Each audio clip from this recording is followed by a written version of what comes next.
বন্ধুরা নমস্কার। বিষয় অভিজ্ঞতার আলোকে আধ্যাত্মিকতা। বন্ধুরা, আমি খুব সৌভাগ্যবশত এমন কিছু মানুষের সান্নিধ্য পেয়েছিলাম, তার মধ্যে সাধু সন্ন্যাসী যেমন আছেন, আবার গৃহী মানুষও আছেন। বিভিন্ন পেশায় তারা নিযুক্ত। তো তাদের কথা শেয়ার করতেই এই ভিডিওটি। তার আগে আমি একটি কথা বলে দিই, এরা প্রত্যেকেই একটি কথা কিন্তু একদম অন্তঃকরণ থেকে কিন্তু স্বীকার করেছেন যে দেখো, ঠাকুর শ্রী রামকৃষ্ণ পরমহংসদেব কিন্তু একটা ইঙ্গিত আমাদের দিয়ে গেছেন। সে তুমি যত বড় পেশাই থাকো না কেন, জীবনে যদি তুমি প্রকৃত শান্তি পেতে চাও, তাহলে পরে তোমাকে সেটা মানতেই হবে। ঠাকুর বলেছিলেন এরকম যে এক হাতে তুমি সংসার ধরো, এক হাতে তুমি ভগবানকে ধরো। তোমার কর্মজীবনে, সাংসারিক জীবনে, গার্হস্থ্য জীবনে, তারপর যখন সময় হবে দু হাতে তাকে ধরো। এখন এই কথাটি মানে কি? এখন এরকম বলে না, যারা সত্যকে একবার ইন্দ্রিয় এবং অন্তঃকরণ থেকে ঠিক ঠিক ভাব তার ধরতে পেরেছেন, তাদের কখনো বেচালে পা পড়ে না।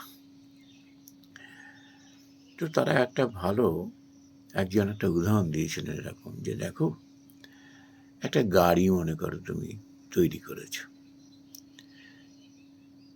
এখন সেই গাড়িটি কখন স্বয়ং সম্পূর্ণ হবে? যার clutch, accelerator, steering, brake, light, horn, এই সবগুলো যখন তার থাকবে এবং ঠিকঠাক মতো কাজ করবে, তখন তোমার তো রাস্তা চলতে অসুবিধা হবে না, ও বিপদগামী হবে না, অ্যাক্সিডেন্ট করবে না। তুমি চালক এবং সওয়ারিরা একদম নিশ্চিন্ত মনে তাতে চড়ে বসবে। এখন আমরা দেখেছি বহু মানুষ, জ্ঞানী গুণী পণ্ডিত, অনেক ক্ষমতার অধিকারী, অনেক নাম যশের অধিকারী, অনেক লোকবল, আমরা বহু উদাহরণ পাই।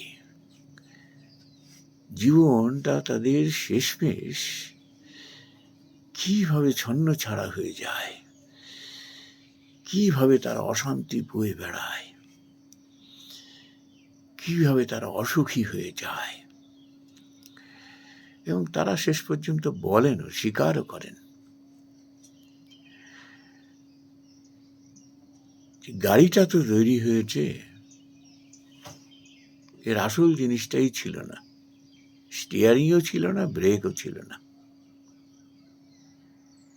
যার জন্য শেষমেশ বেচালে পা পড়েছে, জীবন একেবারে ছন্ন ছাড়া হয়ে গেছে। আধ্যাত্মিকতা এটি কি?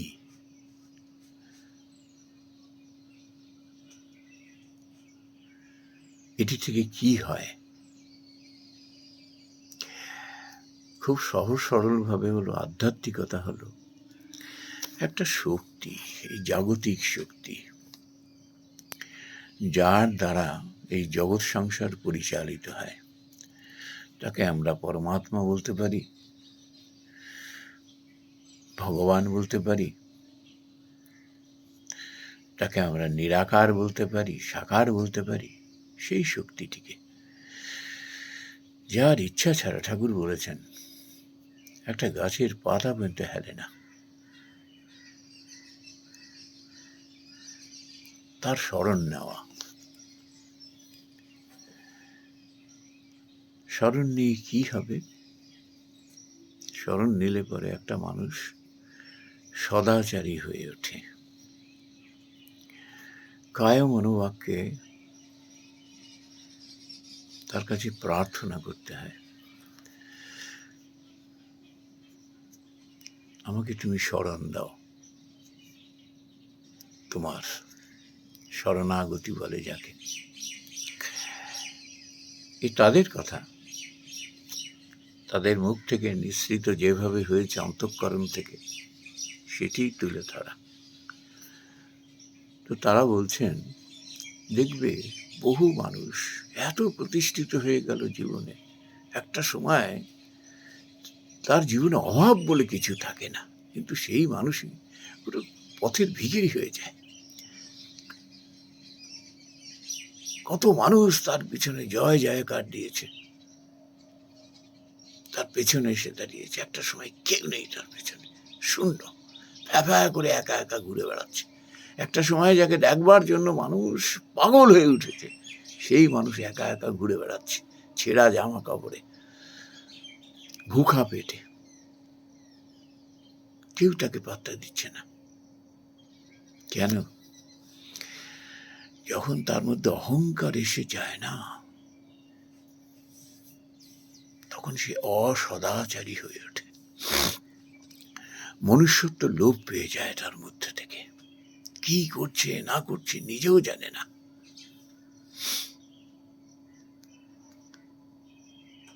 শেষ জীবন তার অধঃপাতিত হয়। এই জন্য ভগবানকে ধরে থাকা, একটা আমরা কথা পাই না, অজ্ঞ মানুষ। অনেক পণ্ডিত বিদ্যান মানুষও অজ্ঞ, কিন্তু অনেক নামি দামি যশস্বী মানুষও কিন্তু অজ্ঞ।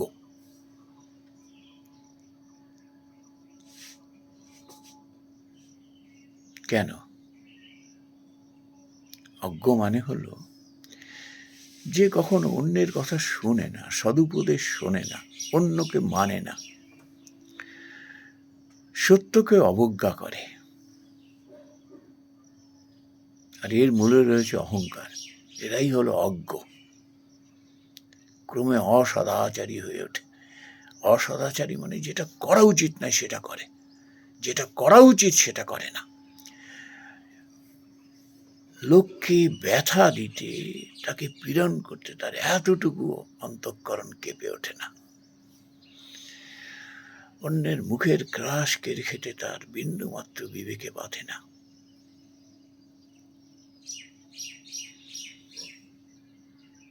নিজের স্বার্থের জন্য অন্যকে বলি চড়াতেও তার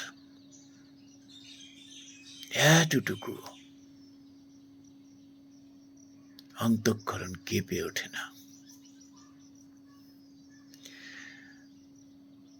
এরা প্রত্যেকেই এমন এমন মানুষের উদাহরণ দিয়েছেন যে তাদের শেষ জীবন কি হয়েছে। একটা সময় মানুষ তাকে দেখার জন্য পাগল হয়ে উঠেছে, ধন্য ধন্য করে উঠেছে তার ক্রিয়াকর্মে, হয়তো বড় একজন শিল্পী, সাধু সাধু করে উঠেছে তার পারফরমেন্স দেখে। সেই মানুষও ভেবেছে তার জীবনে আর কিছু অপ্রাপ্তি বলে কিছু নেই।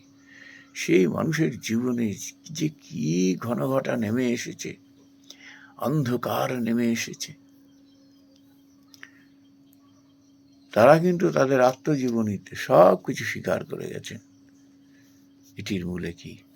তারা এও বলে গেছেন, আধ্যাত্মিকতাকে ধরো। শ্রী ঠাকুরের কথা, এক হাতে কর্ম করো, এক হাতে ভগবানকে ধরো। একটা স্বয়ং সম্পূর্ণ ভেহিকেল, পথ চলতে তোমার আর কোনো চিন্তা করতে হবে না। ভগবানকে কায় মনোবাক্যে সকাল সন্ধ্যায় প্রার্থনা করো যে আমাকে তুমি সঠিক পথে নিয়ে চলো, শরণাগতি করো। এই মানুষ তখন জীবনে অনেক কিছু লাভ করেন, পার্থিব সম্পদ, কিন্তু তার বেচালে পাওয়া পড়ে না, জীবনে পরম শান্তি লাভ করে। নমস্কার বন্ধুরা।